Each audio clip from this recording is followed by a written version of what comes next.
All right, guys, we're back in the shop, and this 75 Chevy K5 Blazer has been getting a ton of attention.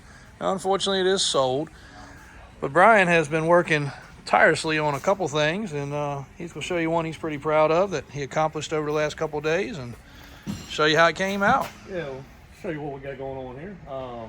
Anybody knows about these old Blazers, they know that when they had a full removable top, they didn't have a whole lot of floorboard to work with.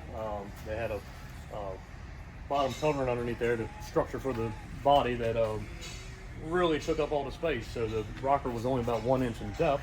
Well, if you want to do power steps, you don't have a lot of room to work. But after messing with it for long enough, I think we figured it out.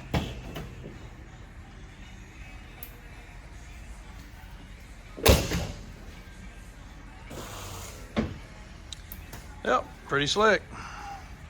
Basically completely hide away just like the other designs, and they took a whole lot of extra effort to do just because of the way the floor is designed. And for those that don't know, that top was only made for a few years that way, and to keep the structure right, they had to do that for integrity purposes, and we didn't want to take anything away from that. Yeah, it took a lot to put the strength back in it and make them fully hide away. You know, probably could have mounted them right to the bottom of the rocker there, and you'd have seen every bracket and you'd see the motors and everything else. But doing this way, they hide away like they should. And then doing a little steering setup on here, track bar system, getting that going. And you said, obviously, the truck we brought a little content about from New York that got dropped off, he's in process of doing that. And for you guys that love the different generations and eras and are hands-on, what was the other thing you found out? Yeah, it's one of those things that you don't know until you get in there and had your hands on a bunch of them. Both these trucks are 75s. This one has the steering box off of it right now, but this is a small sector shaft import box that has the flare type lines, where the K5 has the large input sector shaft with the flared lines. Neither one of them have O-ring lines on them, and that's one of those things that is kind of split years and didn't really no rhyme or reason why they're split years. So, but got two of them in here, same year, look very similar, and have two totally different boxes on them. But that's just what you run into when you mess with a truck that's 30, 40 plus years old. For sure. What is this one getting? Oh, this one's going to get basically a revamp of the suspension. We'll do a 6-inch kit, crossover steering, our track bar set up with the steering, frame cleaned up some. It's over the years it's had some damage and repaired some pieces and parts and stuff like that. So just making sure all that stuff is sound and what it should be, and then hopefully get them back riding. Cool.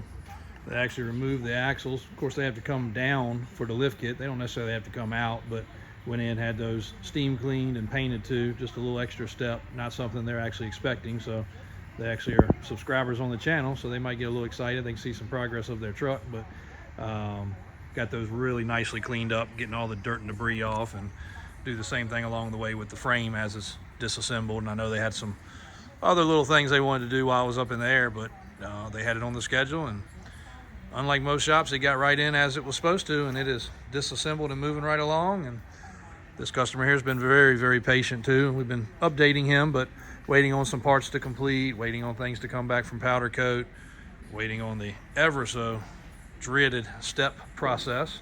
Yeah, and as much as we're on YouTube also, we like to look for things also, and I have not seen another full removable top K5 with power steps on it. So as far as I know, this is making history right now. So yeah, that's what we like to do, and accommodate the customer. This fellow's a little bit up in age. We won't say his age, but he said, look, I can't get in and out of it, though I love to, like I did when I was in my teens and 20s. So this is going to make it practical for him to climb in and out, and the steering is going to make him be able to drive it with these big old Mickeys on it, and he's going to enjoy it. So it's coming together nice.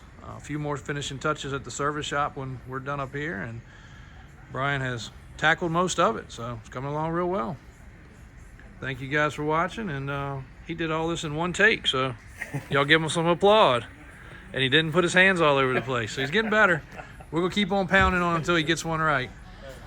Thank you guys for watching, and if you need any of these parts, just reach out to Davis Off-Road.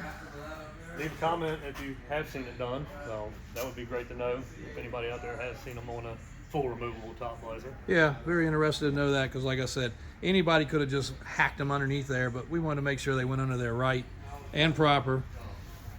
And pretty daggone slick. It makes for a nice step to get in and out of the truck as well. Bam. All right, guys, if you need that stuff, reach out to Daniel O'Brien at the Off-Road Shop. They'll be happy to help you out. Thank you, guys.